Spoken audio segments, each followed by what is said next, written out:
recording? Yeah. Okay, this is section 11.1 and 11.2, the reading guides, and we're doing inference for distributions of categorical data. It's important that you remember this is for categorical data. So we're talking proportions. And, I could do a class right now. We should use chi-squared, which is this funny looking symbol. Down here they have a little calculator notes, chi-squared, and it's spelled chi dash square, when we have one proportion, two proportion, or more than two proportions. Abby, what do you think? More than two proportions. More than two proportions. Use with more than two proportions.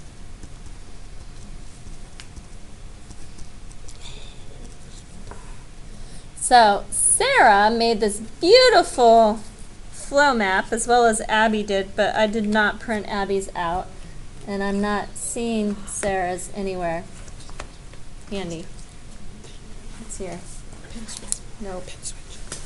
There it is. So, we have Sarah's, what test do I use when? She has a mean or proportion up here. I will have individual data or mean, that's mu, and over here we'll have a percent or proportion. Well, here she has 1% or one number out of a total, or 2% or two. So what she's going to need to do now is to add on to this, oh wow, look, blank paper, and add on and extend it out more, saying more than two proportions. Two percentages, she's put percents, or two numbers over total, so more than two. I'm just going to leave it like that. You're going to be given expected percentages or proportions.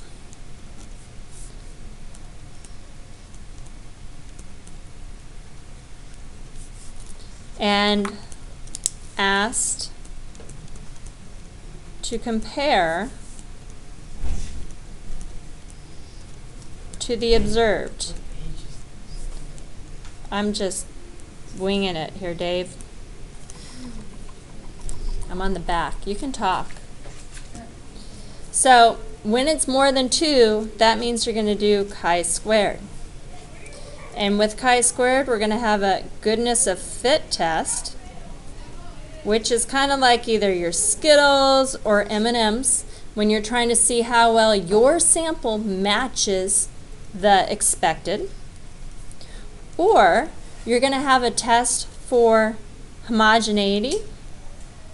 Now, depending if you're a scientist or a mathematician, scientists, I believe, say homogeneity, and mathematicians, I think, say homogeneity. It really doesn't matter which way you say it, and I'll say it both ways. But that's when you're looking to see if two groups or more are the same.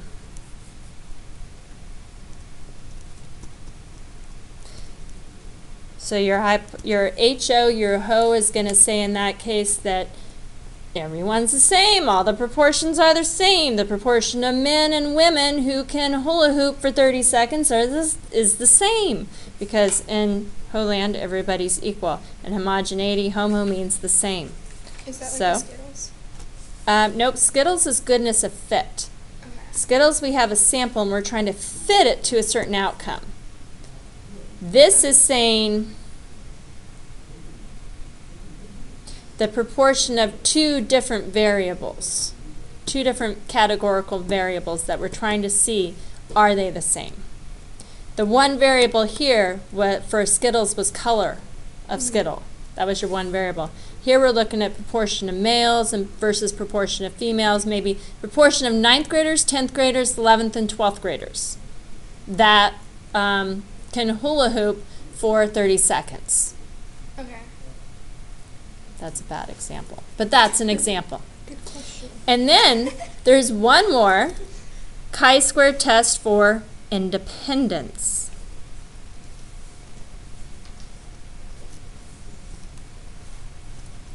And that's when you're trying to see if one group affects the other. If there's a relationship between hair color and eye color. Is there a relationship between a student's eyes and a student's hair color? Color of their eyes and the color of their hair. Or, and in this case, your HO is always going to say that there's no relationship because HOs don't have relationships. That's the easy way to remember it. I know it's crude, but it's true. That there's no relationship between them. Somebody yelling in the hallway. That's a coach. Yes. A coach yelling. That's your coach? Oh, that's Lloyd. That's Lori. Oh, he's not Not in after here. us. Tell them we're learning. All right, so back to the actual reading guide. State the null and alternative hypothesis for goodness of fit test. So this is when we're trying to match our sample data to a certain percentage that's given. So examples that I described in class was Skittles, where it had a uniform distribution, or M&Ms, where it had set percentages that you were trying to match. So the HO, the null hypothesis, is going to say there is no difference between the expected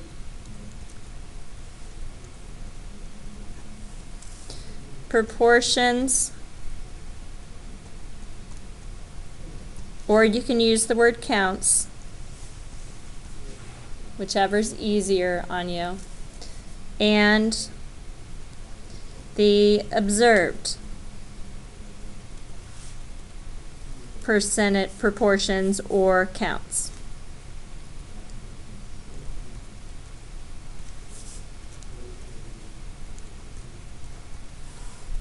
So that is pretty much what your HO is always going to say. You just throw in the context. No difference between the counts of colors or the proportion of colors expected in a bag of Skittles and the actual in my bag, in the sample. The alternative says the same thing except that there is a difference.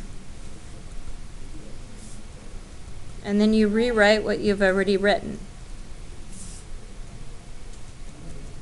And remember, the easiest way to do this is usually to rewrite what the problem already says. Then you don't have to get too creative with it. What conditions must be met in order to use a goodness of fit test?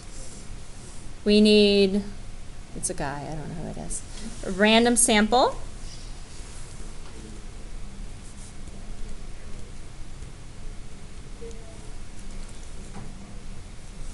We need our observed data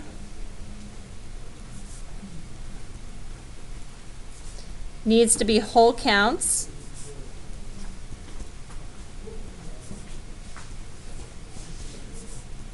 In other words, whole numbers. You can't have decimals.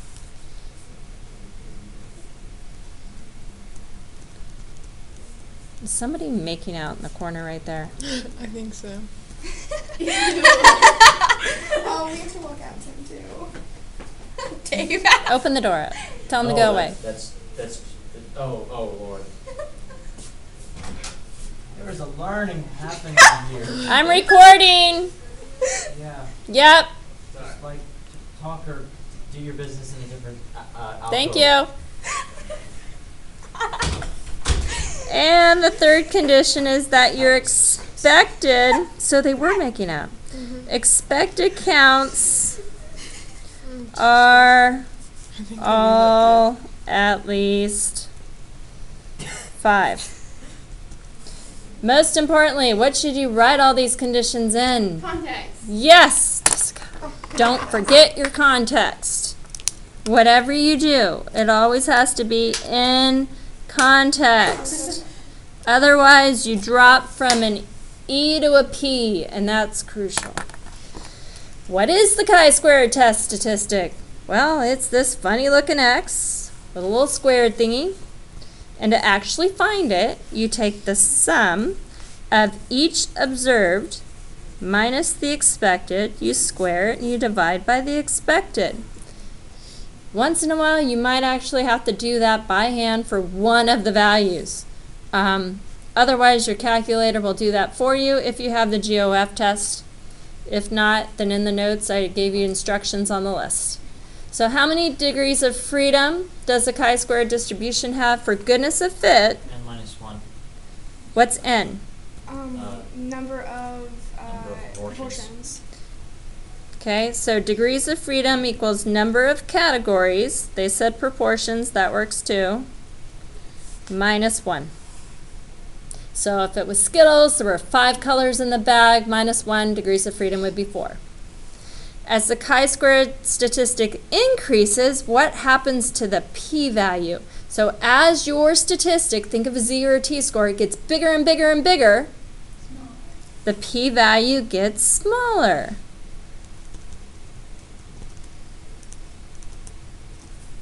Because it's more extreme, more further away from where it should be. Okay. Next page, you could pause if you need to, I suppose. In order to reject the null hypothesis, what will be true about the chi-squared statistic? Jessica just said that as the chi-squared statistic gets bigger, the p-value gets smaller. So we wanted to reject the null, we need a... Less than L. What do we need for our chi-squared? The value. X. Oh. N. The DX. funny looking chi-squared, X. does it need to be big or small? Big. Big. Needs to be large. To be large. Because that gives a small p-value.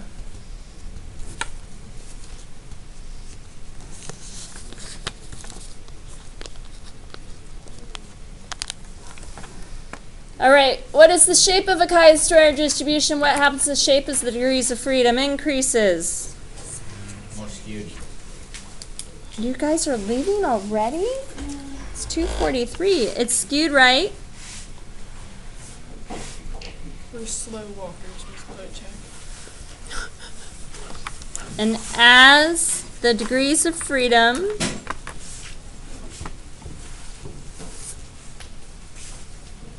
increases, it becomes more symmetric. Oh.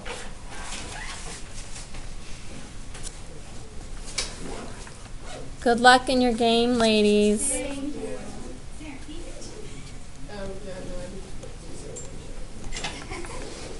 All right, explain the difference between a chi-squared test for goodness of fit and a chi-squared test for homogeneity. Chi-squared test for goodness of fit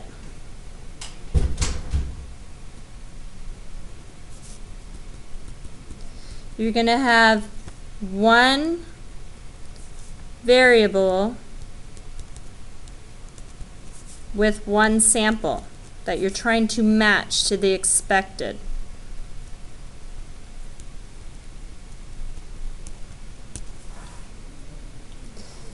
For homogeneity,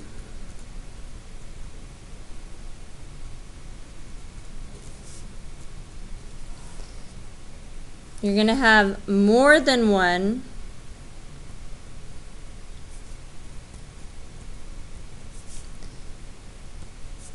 group that you're looking at, and you're trying to see if they're the same.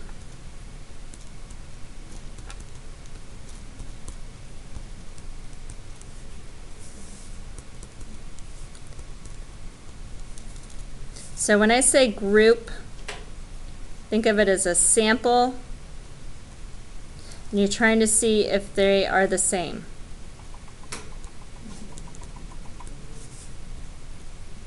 Usually it's more than 2, because if it was 2, you could do a 2-prop z test. If this were the AP exam and it was supposed to be a 2-prop z-test, and you need a chi-squared test for homogeneity, you'd still get it right.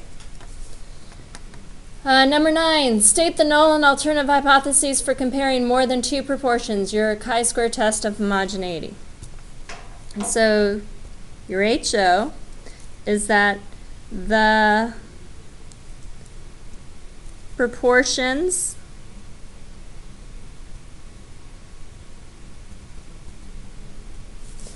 for blank and blank. Now if you have more than 2 proportions, I'm going to throw in here a third one, are all the same.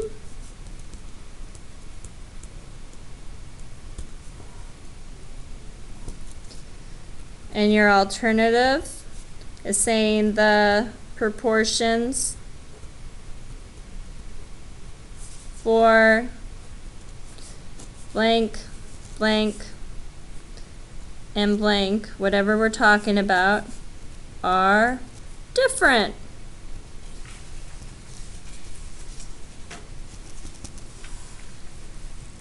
How do you calculate the expected cell count in any cell of a two-way table when the null hypothesis is true? So two-way table, we are now talking about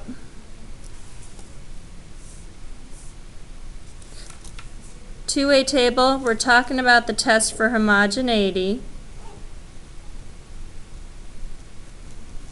or independence. Think of a matrix, because we're going to be using matrices. So to get your expected cell count, you have to do for each cell. So think of this, we'll just make it easy right now, as a 2 by 2. And you have your total over here. And these are your rows. And these are your columns going across. And you have your total in this column. Well, I guess we need a third one there for your totals. And these are your columns up here. So there was a 2 by 2, was the one on the right side? 2 by 2 is because we're not including the totals. But I put them on there because in order to figure out this cell right here, I need to, for the expected, for each cell,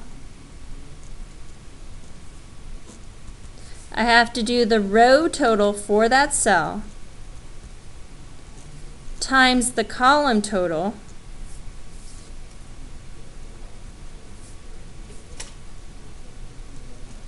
divided by the table total.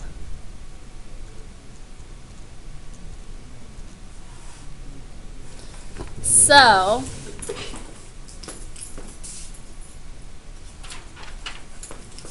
if I have,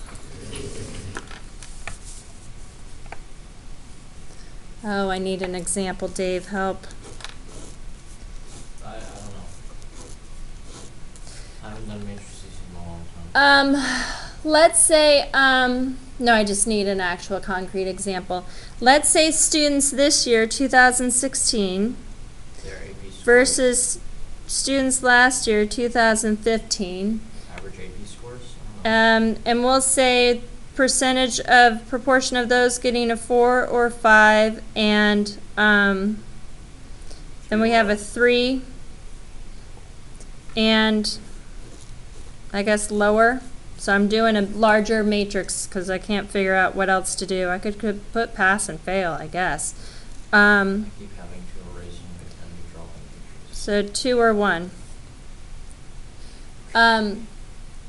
So let's say 2016, maybe because I'm thinking positive right now, we're going to have for 5 or 4, we have a total of 58 students. So I'm putting this total over here.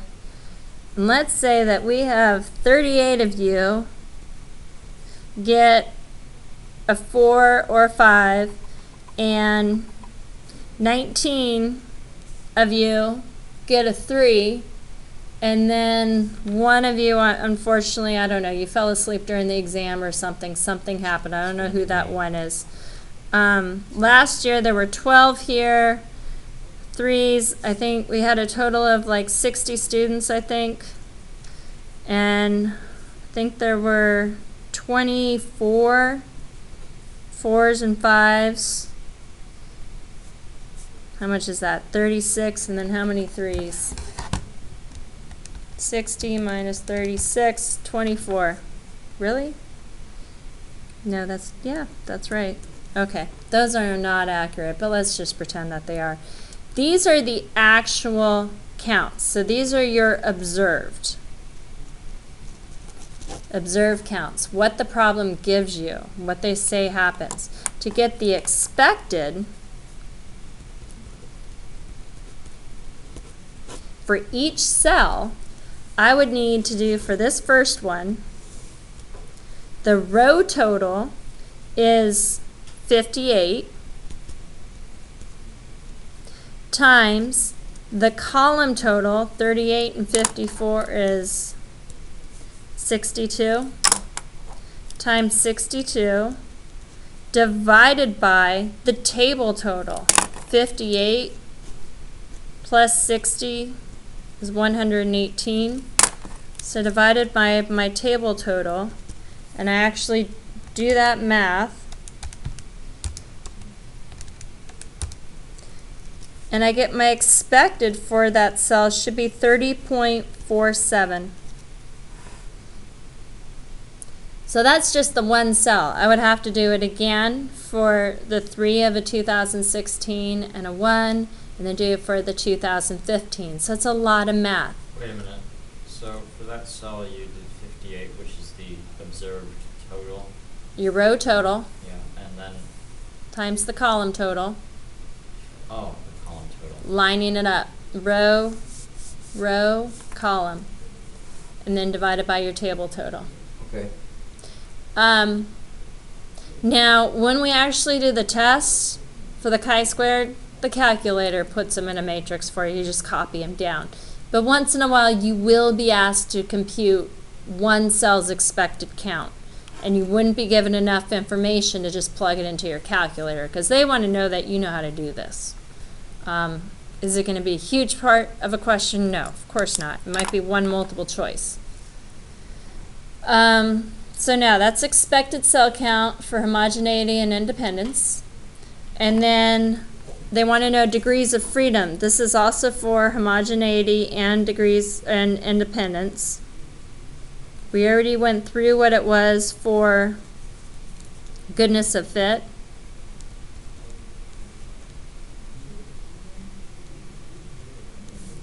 So your degrees of freedom is the number of rows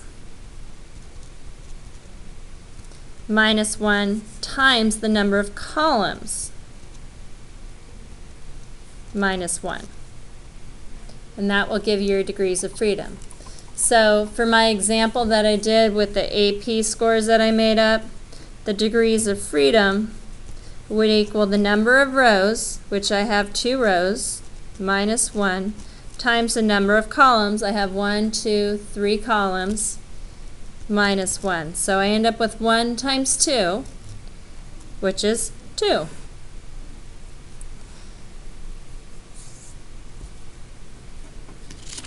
All right, and then number 12, if you decide to reject the null hypothesis when performing a chi-square test of homogeneity, it's necessary to follow up by examining the residuals of the components. Explain how you should accomplish this.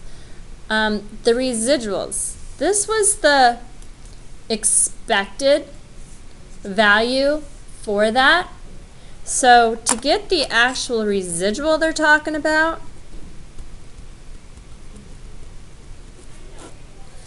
you need to plug in the individual chi-squared value. So we know that the chi-squared test statistic is the sum of each observed minus the expected squared divided by your expected. Well, doing this part of it for each cell is considered your residual for each part to see which one has the highest one that offsets it. If you're in period 1B, I think orange had the highest residual in our Skittles example because it was off the most. So I would need to do the observed, which was 38, minus the expected we found, 30.47, square that, and divide by the expected, 30.47. That would give me the individual residual. So I have 30.47 squared divided by 30.47, and I get 1.86. Now remember, that's just the residual for this particular cell. If I did all this by hand, I would add those all up, and that would give me my chi-square test statistic. So residual is just a portion of it. So what are we going to write here? If you decide to reject the null when performing, you look at the individual,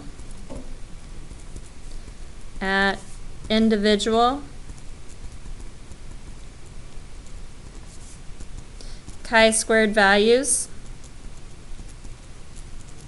In your calculator, they after you run the test, it calls this the CNTRB, and then it has like a set of numbers, and you can move the arrow key so you can see all of them and you can see which one's the biggest. And explain the cell with the biggest residual in context.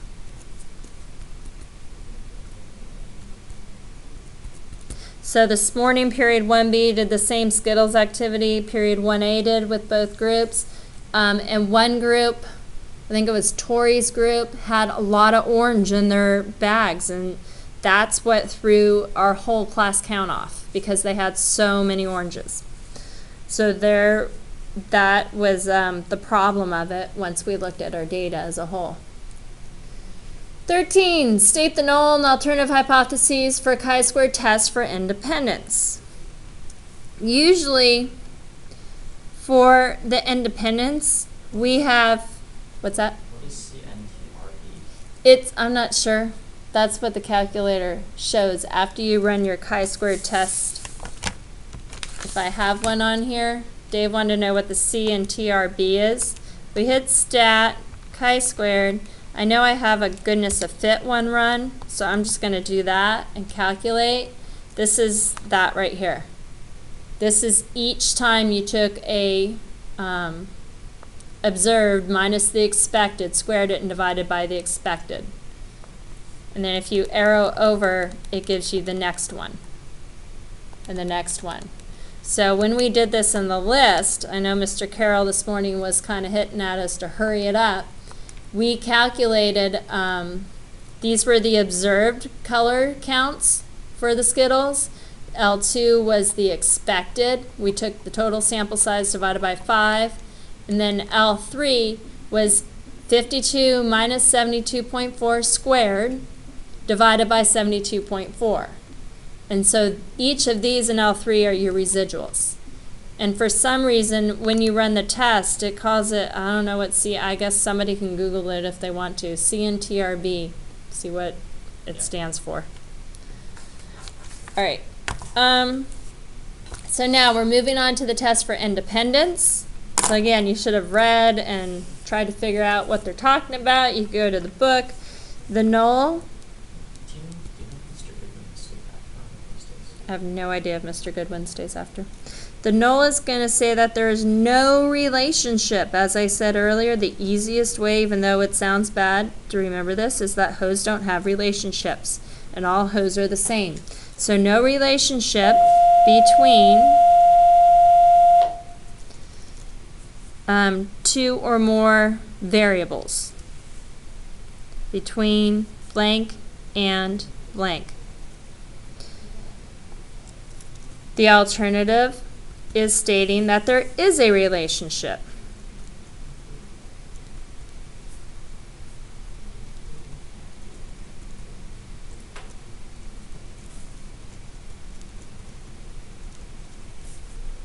blank and blank. So the difference between the chi-square test for homogeneity and the chi-square test for independence is that for homogeneity, we're trying to see if two or more groups are the same.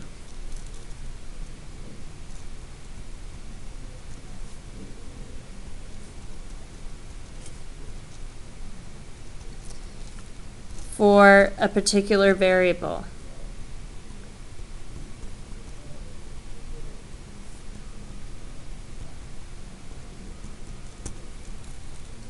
For independence, we're focusing on the variable of a group. So for a group, two or more groups, we're going to see if two or more variables are related, if one is causing the other to change. Or the other word, to see if there's an association.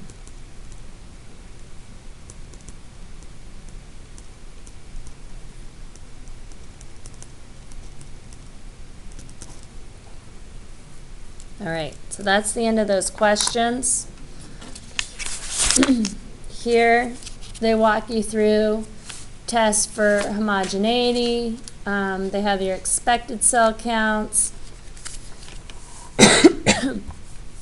And we have the state, plan, do, conclude for each of these. They walk you through it. And their wording is probably a little bit better here. It says there is no difference in the distribution of a categorical variable for several populations or treatments. That's for the homogeneity. And then they want you to actually do a test going through this. And I know this is at 32 minutes.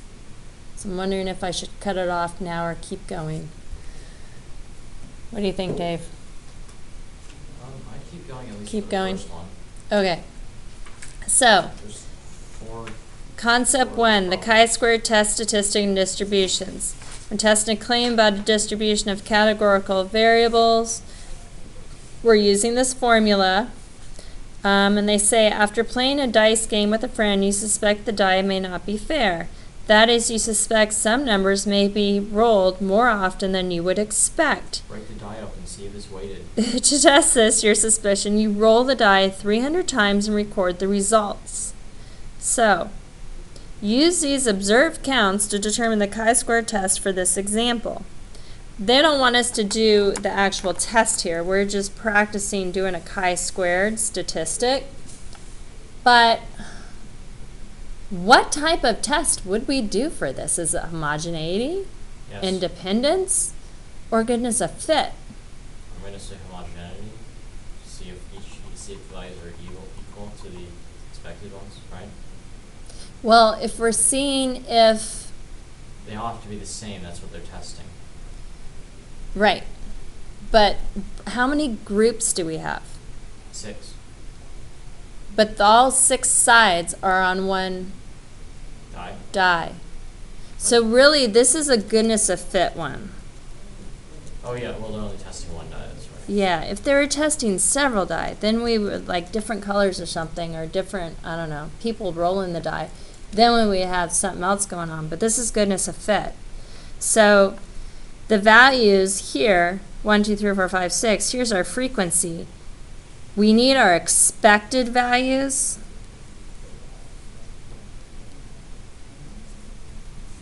And if they're rolling the die, what they say, 300 times, what would your expected be for each one? It would just be 300 divided by 60, which is Divided by 6, I'm sorry. 6. Divided by 6, which is 50. So it should be 50 for all of them. Yep. Now, think about this logically, because they may ask you not on this particular question, but later. Which one is off the most? When they talk about that individual residual, look 3. right now at your actual data. Which one's off the most? Looks like 3. This one's down 12, and this one is up 14. Oh, so it would be 5. Yeah, you might argue one way or the other. But anyways, to do this in our calculator, we could do this by hand, chi-squared, and it's good to recognize what it would look like by hand in case that's on a multiple choice example. Sometimes they like to do that. You would have to take each value minus its expected square divided by your expected. So I'm going to write that down here because I need lots of room. I'm going to do 42 minus 50, square that, divided by 50, plus 55 minus 50 squared divided by 50, plus 38 minus 50 squared divided by 50, plus 57 minus 50 squared divided by 50, plus 64 minus 50 squared divided by 50, plus 44 minus 50 squared divided by 50. Calculating all that out would give me the chi-square test statistic. However, some of you have issues with the parentheses and everything else in your calculator and putting the right stuff in so you don't get a wrong answer. So instead, I highly encourage you to use your calculator to do the math for you. So I'm going to jump to my list, and I'm going to put in there all of my frequency, the observed, 42, 55, 38, 57, 64, 44, and then I'm going to go over to L2 and put in 50. Now again, this is a uniform distribution. And then I could in L3, for those of you with a TI-83 calculator, I could do in parentheses my observed. Remember the formula right here? This is really L1 minus L2 squared divided by L2. That's all I'm going to put in. Second L1 minus L2 squared divided by L2. Hit enter, and it gives you all your values. And you can see right there, these are your individual residuals, and the one that's off the most is the 5. However, rather than doing it that way, since we love technology, I could go up and under test, GOF test, and my degrees of freedom is now 6 sides minus 1 is 5. Calculate. And it gives me my p-value and my chi-square test statistic. Didn't ask for the p-value. Is the p-value what we need? What did they ask for? They asked for the chi-squared statistic, Which would be L3? the 10.28. It would be the sum of L3. Does it Remember have the we sum had of to L3? add up all these? Does it have the sum of L3 in the calculator for the GOF? When you do the GOF test, it does all that for you. Okay. So it's just 10.28. And if I were to sum L3 right now, second stat over to math, sum L3, I get that 10.28 as well. Okay, I see. So that's all they were asking there. And I think this went backwards. If I'm looking at the page numbers, oh, page number's not there. I think this was supposed to be first, because then they have concepts 2, state the hypotheses you would like to test, so I copied it backwards. I apologize. Or maybe I didn't. Concept 2, we have test for homogeneity. All right, so then we have plan. So for your hypotheses, for goodness of fit, the HO is the specified distribution, the canonical variable is correct. Well, that's another way to put it. I haven't seen it like that before.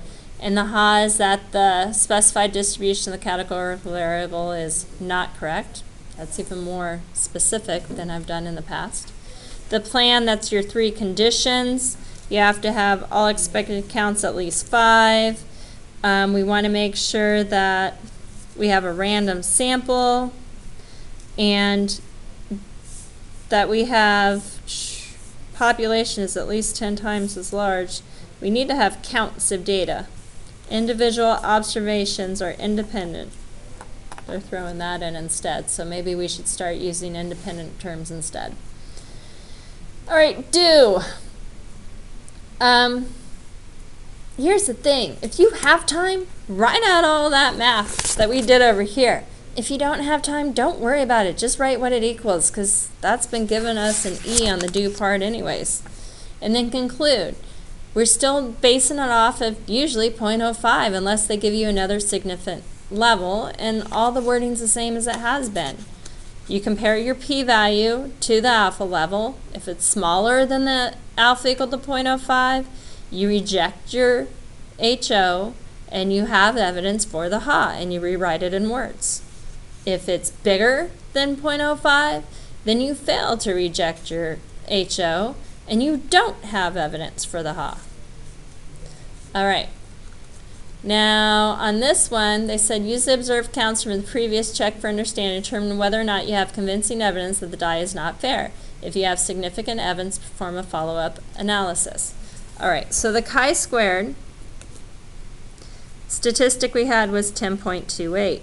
Now, when we ran the GOF test, it gave us a p-value of 0.068, and you can use that one right off the test. So you would say you don't have, since the p-value equal to 0.068 is larger than alpha equal to 0.05,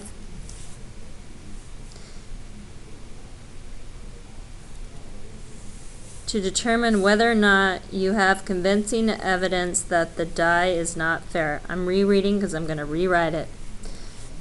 We do not have evidence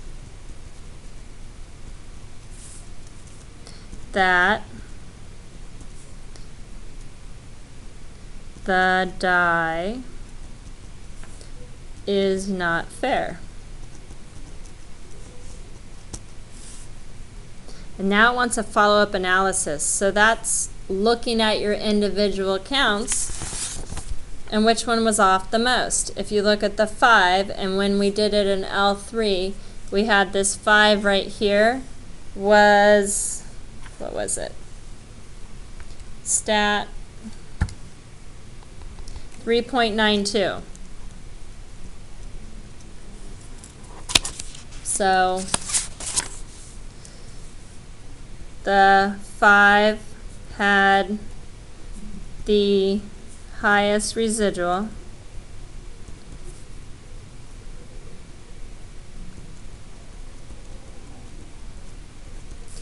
And since we didn't have evidence that it's not fair, I'm going to say, but it was only 3.92. I mean, if it was larger than that, then our p-value would have probably been smaller because the chi-squared would have been larger.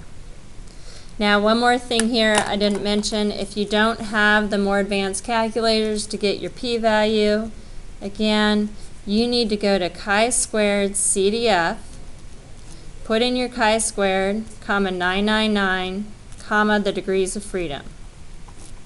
And it'll give you that p-value. So I'll run through that for you.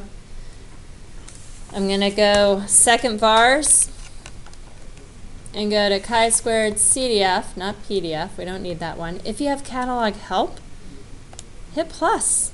If you don't have that on and I haven't tried to put it on your calculator yet, come see me and I'll try to put it on for you.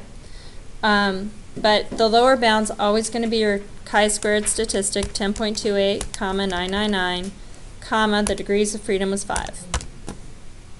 And enter. And there it is. That's that same p-value we had. Then there's 2 more problems we have. And this is going back with the test for homogeneity. We have a recent study tracked the television viewing habits of 100 randomly selected first grade boys and 200 randomly selected first grade girls. So they just told you have a group of boys and a group of girls. That's 2 groups. Each child was asked to identify their favorite TV show.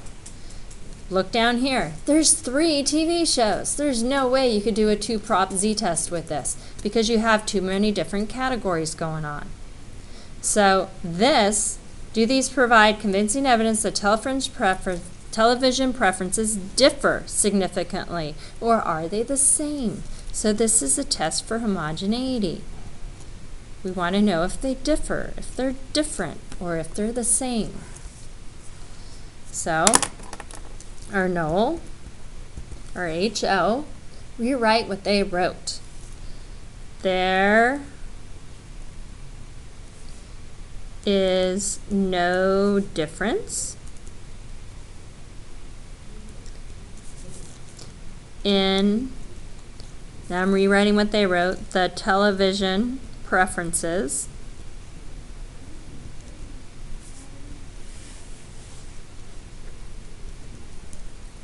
for boys and girls.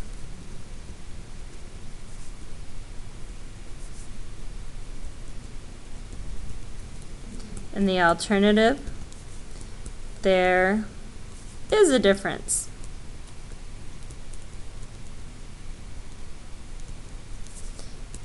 In the television preferences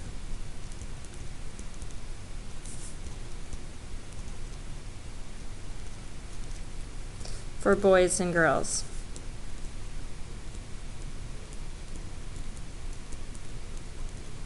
Now, you could say that the boys and girls don't differ in their television preferences, or that the television preferences of the boys and girls are the same. I mean, different ways you can rewrite that. Pick what's comfortable for you. So that's the state, and then the plan. So here's for some of you who like to still write all this out. State, the plan. Do we have a random sample? Yep, we have 100 randomly and 2 selected boys and 100 and 200 randomly selected girls. So we have 2 random samples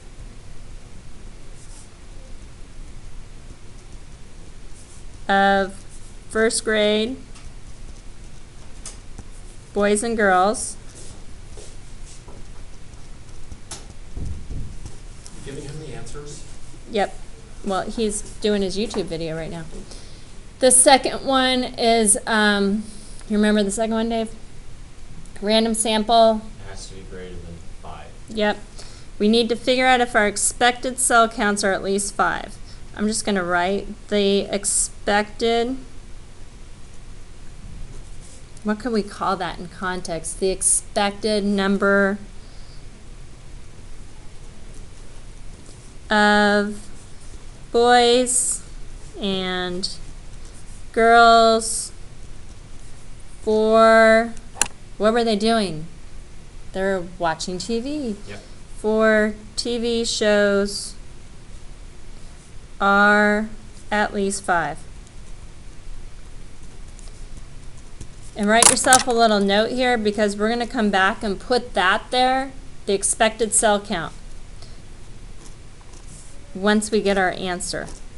And we're going to show it, because all these up here, these are the observed.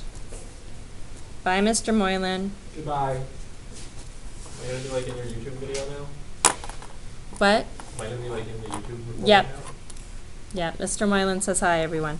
Congratulations, you're The other introducing one us now. is that the boys and girls viewing preferences are whole counts, the observed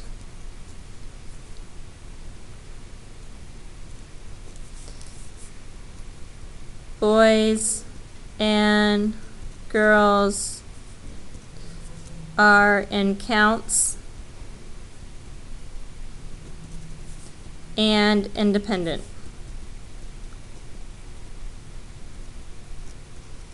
of each other.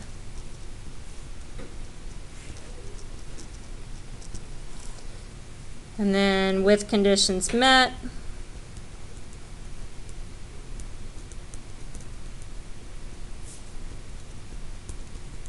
we'll do chi-squared test for homogeneity.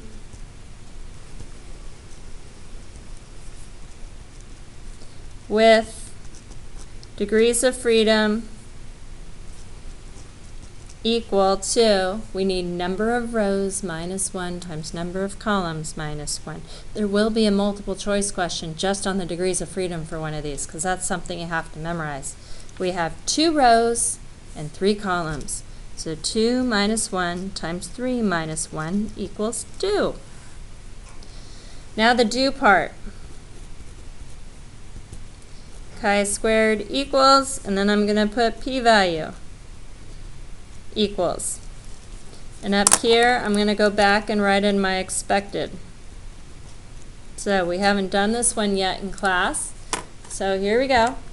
Grabbing our calculator. The first thing that we have to do is put all of our, before we put our observed in our list, well, this isn't going to fit in our list. It's in the form of a matrix. So we got to put our observed in the matrix. So go to your calculator. Find your matrix, second matrix, and go over to Edit and choose Matrix A. And we have 2 rows by 3 columns. And I'm just going to put in the numbers they gave me.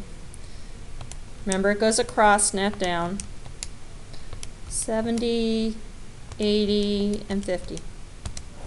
So I have them all in there. First step. Second step, go to your test.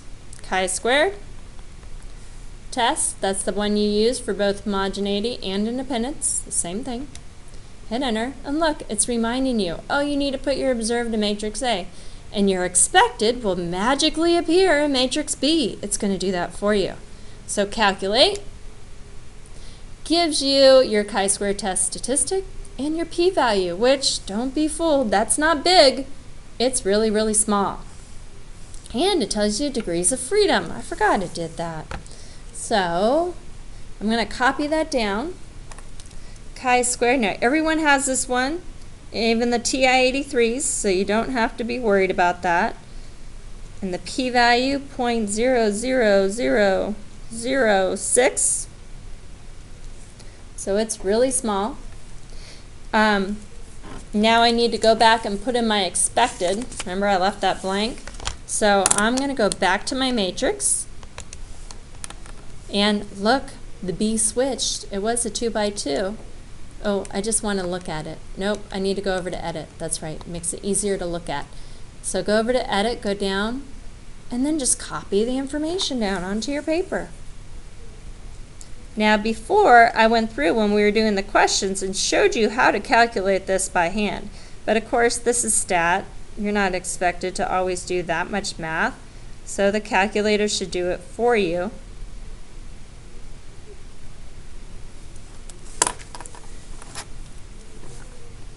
And now we just need to write our conclusion. So I copied that down, rounded as I could, and now we have the conclusion.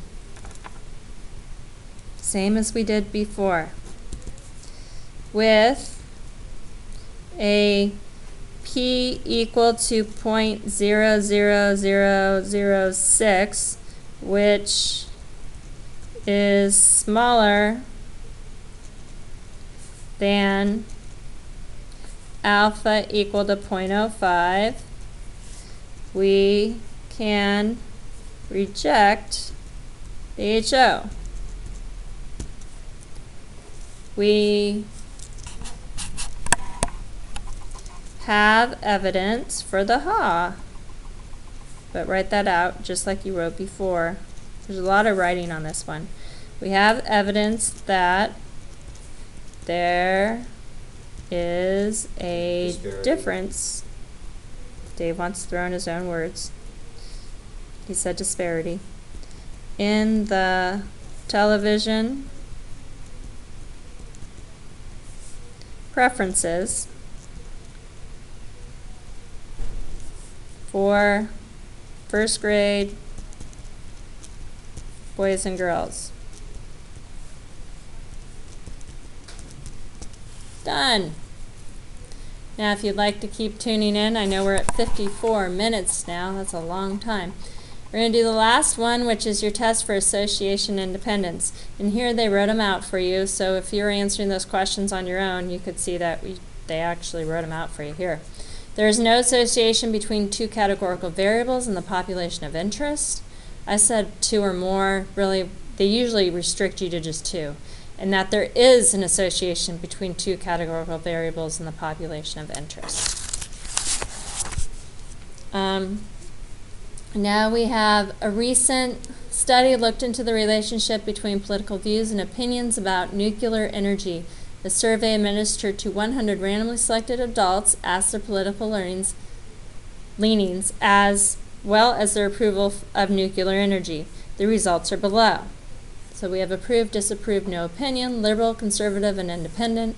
Do these data provide convincing evidence that political leanings and views on nuclear energy are associated?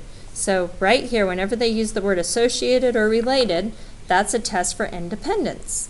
So I'm going to go down to my do and put chi-squared test for independence to save myself some time. With df equal to whatever it is. I could calculate it now, but I'm going to do it later. And the larger population of adults from which the sample was selected. So don't make this hard on yourself. For your HO, we're going to say that there's no association, there's no relationship. And I'm going to go back up to where they wrote it. Do these data provide convincing evidence that political leanings and views on nuclear energy are not associated in the larger populations of adults? So political leanings and views on nuclear energy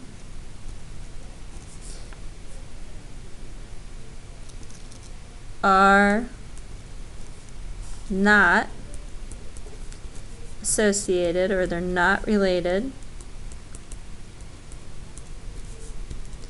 in the larger population of adults.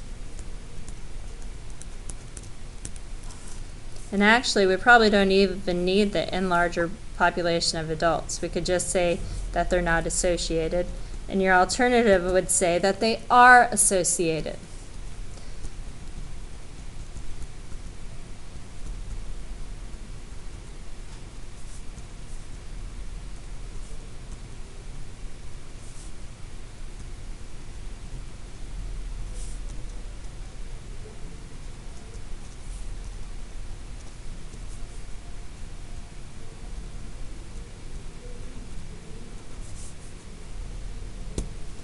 And then the plan. So that was your state. The plan, we need random counts, random and independent groups. We have a random group of adults in counts. I'm trying to make it as quick as possible.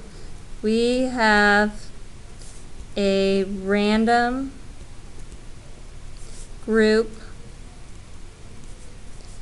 of adults in independent counts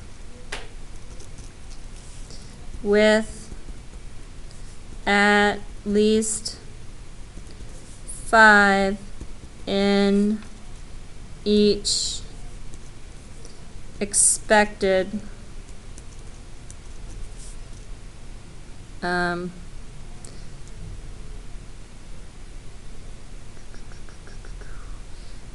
viewpoint / category. Now, obviously I don't have room. I'm just going to go plop it right up here. They gave me space up here for my expected. And while I'm up here, let me figure out my degrees of freedom. Oh yeah, the calculator's going to do it for me. Why should I bother?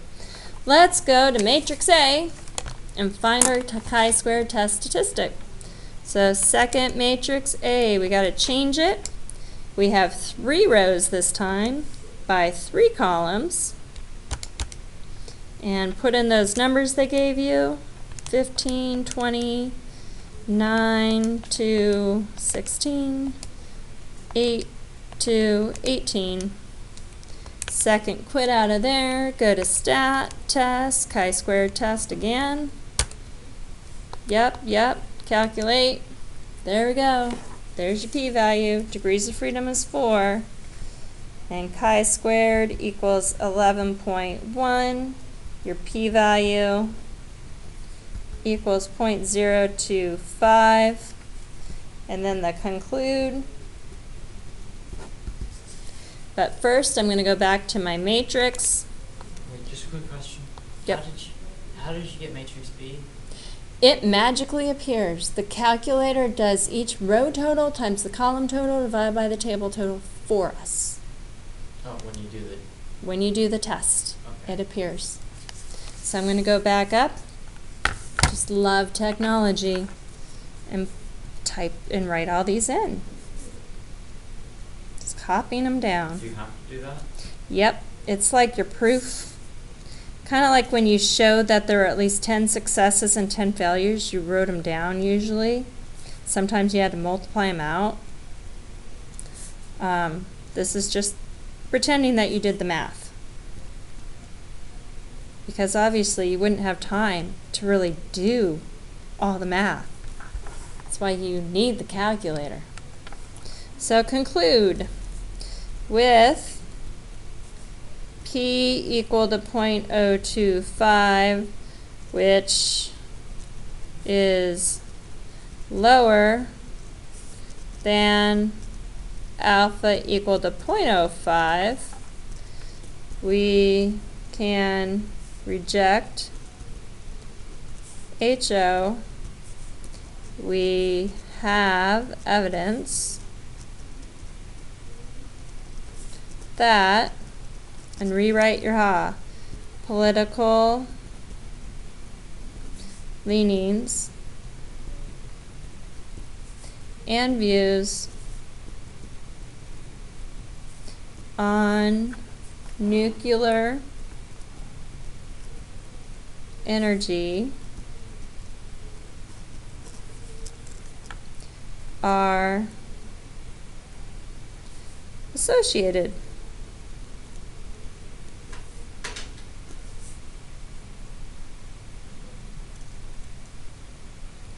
In the larger population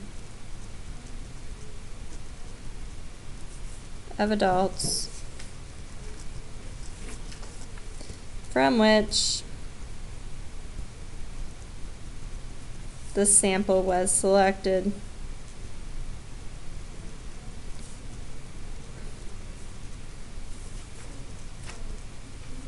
Done.